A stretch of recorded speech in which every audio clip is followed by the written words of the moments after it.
Hello and welcome to Kelly's Anesthesia Tips. For those of you who were not fortunate enough to attend our summer meeting last weekend for the Florida Anesthesia Administrators Association, I'm going to give you a quick overview and hope that you are encouraged to come to these in the future. As I've said on many videos and YouTubes previously, we are running out of really good anesthesia meetings and there just isn't a school to learn all of this stuff. So what I'm going to do this morning is I'm going to do a quick overview of all of this and kind of catch up those of you who weren't able to come to the meeting. So I'm going to just start at the beginning. Our first speaker, and we actually did have to do some alterations in speakers to accommodate our physicians who join us. So this may not have been the exact order, but that's okay. We still covered every topic we came to talk about. Everything went great, excellent information. I never leave without learning something. So we had Judy Simo and Sheena Scott come to talk about the HR toolkit, and all of these were excellent sessions. But what I'm going to do is I kind of, before I started, went to each of these and pulled out just something I thought I could share with you to give you a flavor of what you missed. So with Judy and Sheena, they talked about the types of policies and programs you need to keep your practice in compliance. Excellent information about human resource policies and procedures, like devil in the details. Plus you get the opportunity to ask questions that are specific to you when you attend these kind of meetings. And then they talked about developing a recruiting and retention policy, which everyone knows this is a very tough market for anesthesia clinical staff. So I'll close these out as I do them, and I can't share these because you actually had to be there to do that. But if you reached out to or need to contact, I'm going to go back and give the contact information here and leave it up long enough that you can screenshot it if you would like. So Sheena has a consulting company here in Melbourne. If you ever have trouble finding these people on the internet, just let me know. I'm happy to provide you contact information. And then, of course, everybody knows Judy Simo. She is still out of Washington, D.C. But as I said, I am happy to provide a contact link to them if you ever need them and cannot find them. I think you can find them. All right, so our second one we're going to go to, this was excellent. Again, when I was on the MGMA committee, they called these pink sessions because it wasn't tied so much to anesthesia coding, billing, HR, staffing, any of that, but it is an important aspect of everything you do that has to do with your work and life balance. So Dr. Padmanabhan, I'm going to pop over to hers, which was Rising Above the Storm, Transforming Challenges into Opportunities. And of course I learned from this one too. But as we all know, these were the three top: self-awareness, self-regulation, and self-care. And going through these, I'm pretty sure, many of us failed to meet that self-care as well as we could. So again, good takeaways from this one. Now, a little tidbit about Dr. Padmanabhan. She is stepping into a leadership role at the Florida Society of Anesthesiologists, and she's very supportive of, she's a speaker. She does other speaking for self-care. So again, if you have any difficulties finding her, then contact me and I'll hook you up. She's on LinkedIn. I'm not sure if she has a website or not, but we know how to contact her if you need to. She does speaking as well. Next, I'm going to go to, this says creating structure to drive improvement, but I actually made a note on my agenda that it's the same topic, but it's quality of care. So we're going to go look at the quality of care with Dr. Here, I got to go back for that one. No, Dr. Abulainen and Sandra Rodriguez. Now, Sandra Rodriguez is our incoming president for the FAAA. So let's find that quality presentation one, and this is the slide that I chose for this one, was for quality improvement. Not only did they go over a little bit of the history of this, which goes all the way back, for those of you who have been around, to the PVRP, Physicians Voluntary Reporting Program. That was quite a number of years ago. Moved to PQRS, moved to MIPS, moved to, and now she thinks they're heading in the way of pathways. What we know about this is that we don't report these on claims anymore. They're mostly, well, unless you're a very small practice, these are now through QCDRs, or qualified registries, and someone, though, still has to take some ownership of this. So leaving it on this slide, to me, this was the quick, easy, kind of in a nutshell of what are you going to improve and by how much. Choose and measure. You cannot fix what you do not measure. And one of the takeaways for me from this was that just by watching the quality measures, they were able to determine that they had something fall through, where an anesthesiologist was trying to make things go quicker, or it could have been clinical staff, I don't recall the actual, but they had stopped measuring the temperature and they actually needed that to meet the measure that they were looking for. It was at the end of a case. But just, things that you learn when you're there and experience, learn from others' experience, to me that's just irreplaceable. All right, back now to planar blocks and critical care issues with Doris Branker. Those of you who attend any of the Decision Health meetings know Doris is one of the excellent speakers there that does cover a multitude of topics. She's so knowledgeable about many of these blocks that she often sounds like she could be clinical staff.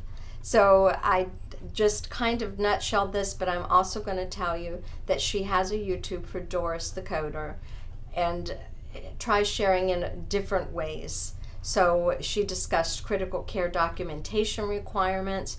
There's some very interesting, I wonder if I should, I'm going to go ahead and kind of cheat sheet on this one, because there was something important that if you do critical care, you must know. So I'm going to share this one with you, whether you came or not. And then just tell you, if you want anything on planar blocks, go to her YouTube. She has two, part 1 and part 2 on these, that is very informative. So let's talk about that critical care, because this was an interesting difference between Medicare and non-Medicare payers. Again, I'm going to leave this up on the screen long enough for you to take a picture if you need to, but I will let you know that there are resources out there to support this. This was a question that I also got in an inbox, and tried to help someone to understand the differences between Medicare versus other payers. So for Medicare, with the critical care 99292, you have to have at least 104 minutes. That's not the spirit of the code, according to the CPT, and the non-Medicare payers are doing it appropriately, or how it's listed in the CPT manual, for critical care time between 30 and 74 minutes.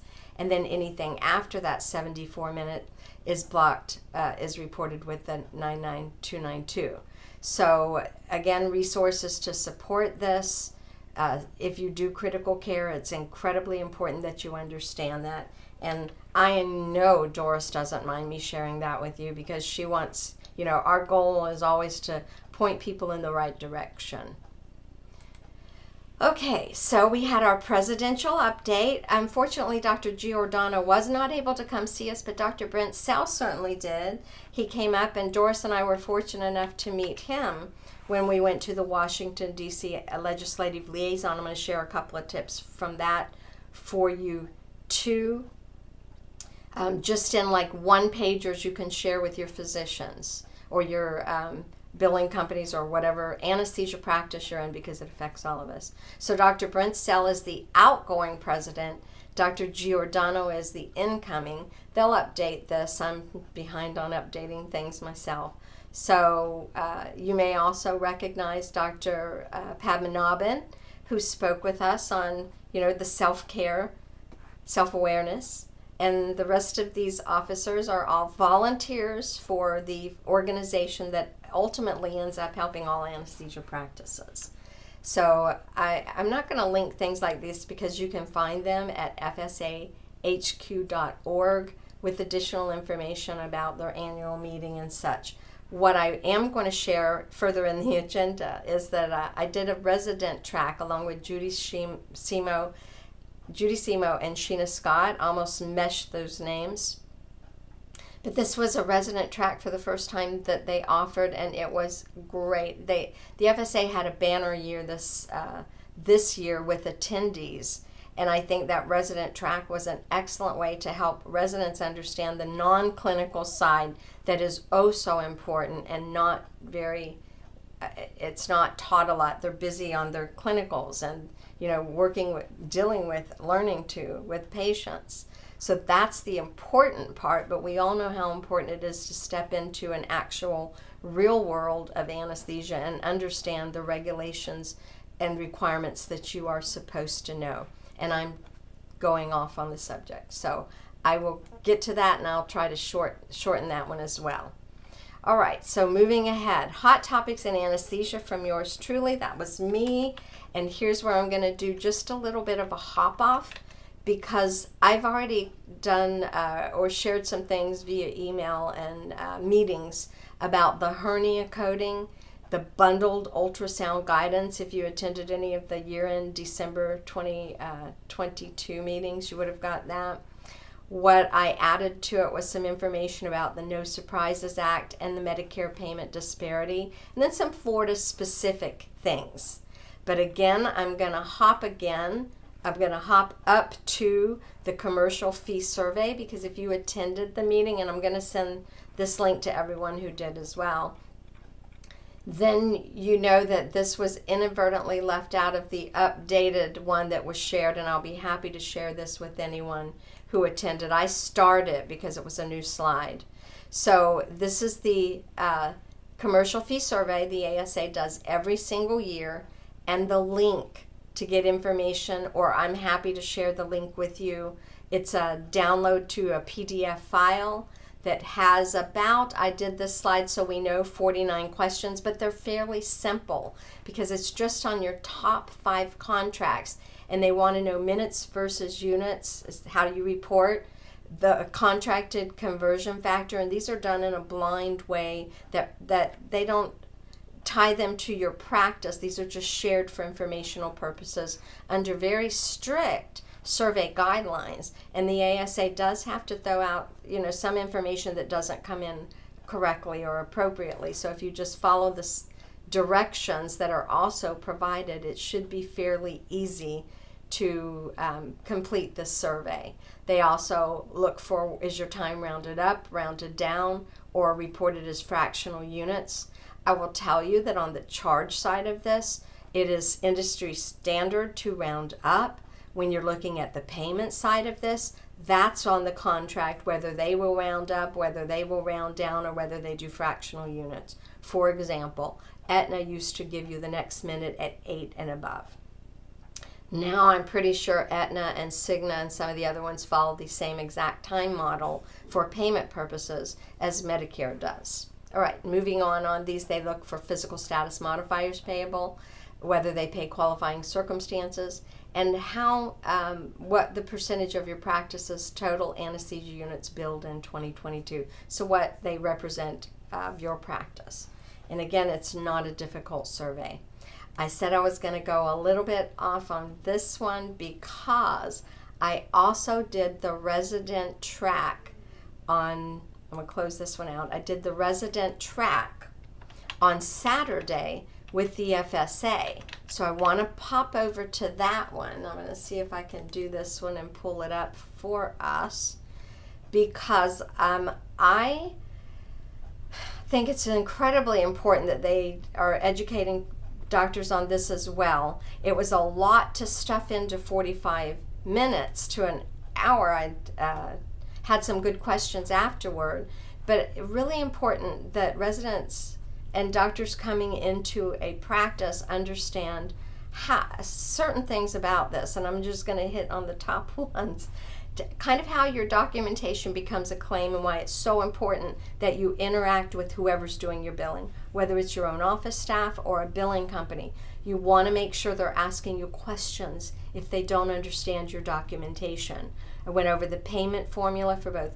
I went over the charges formula and the payment formula and did the disparity between Medicare and commercial payers.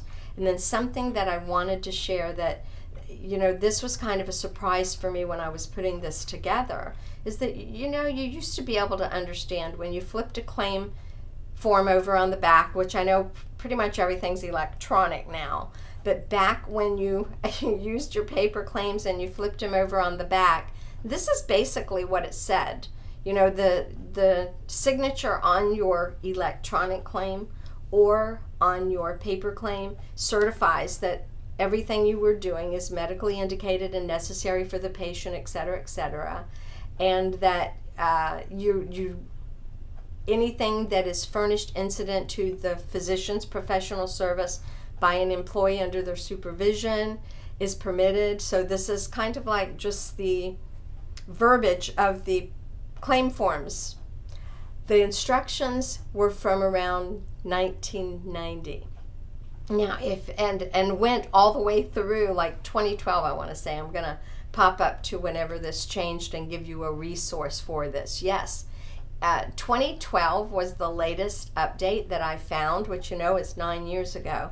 There's a link to it here, but oh my, has that changed on the back of the claim form. Because, you know, your providers are responsible, that much is true. But it's just so much more in depth on the back what it now says versus what it used to say. That was just to point out from me to new doctors coming in to say, understand whether you do the billing or not, you are responsible for the information that goes out in your name.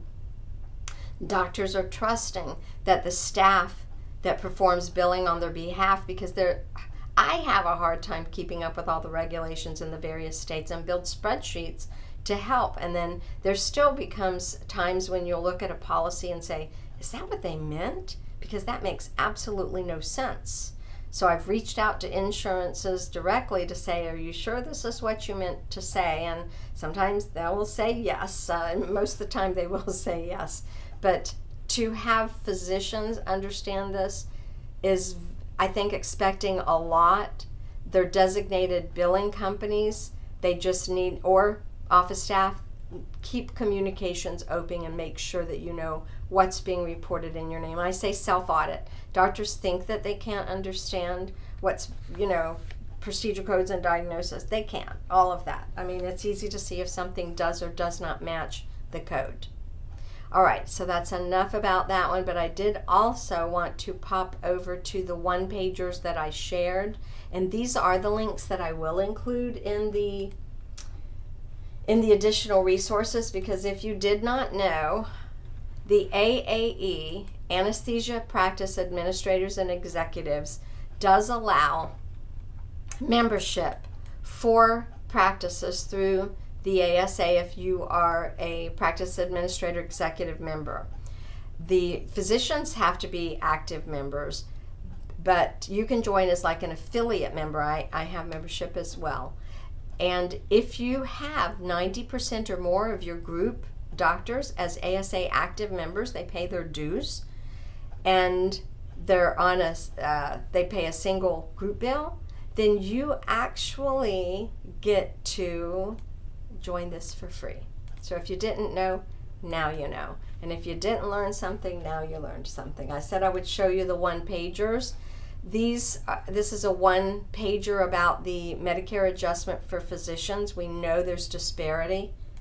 And this is on the Surprise Act. So these, again, are just one-pagers that you can share. I've got two more. One is, oh, that might be it. That is the No Surprises Act one, and then payment reform. Yes. So I will share those resource links with you as well. So let me close all of these down. and take us back to that agenda because we're almost through it. And we ended with like a roundtable discussion. So in the roundtable discussion, we talked about, as I said, meeting more frequently than we're at one time a year, but we used to meet more than that. But meeting in various methods through Zoom or something, what's going to work best for members. And, you know, we do usually have a non-member too if you didn't want to join the association, our state association, but you do want to learn some of this information that goes outside of the state of Florida as well. We talked a little bit about maybe getting it together with some other states. We love Georgia helped us get started many years ago, but just, you know, putting on our thinking caps. But if you have any notes, comments, or things that you think might be helpful to try to keep us all incommunicado, we want to be able to still network with each other about these important topics. And, you know, idiosyncrasies related to anesthesia, coding, billing, human resources, compliance, etc. So basically that was our roundtable discussion. Sandy Peters, thank you so much, because she is retired now officially, but she has still held out to be a long-time member of the FAAA board and helped pull us through, you know, a lot of COVID, and I mean, we all still were able to keep the organization together when we've seen other ones fall by the wayside. So I want to share, to wrap us up, I usually end with the be kind to one another and generous with your knowledge, but this time Sandy Peters, on her way out the door, was so kind and considerate to those of us who were on the board and brought us each a little keychain. And the keychain was just as nice to me as being kind and generous and sharing your knowledge. It says, may you be proud of the work you do, the person you are, and the difference you make. Thank you. Thank you, Sandy Peters. Thank you for listening. I know this may have ran a little bit longer than I try to keep the YouTubes, but I hope that you learned something from them. Enjoy your day, and hopefully I'll be back with new topics.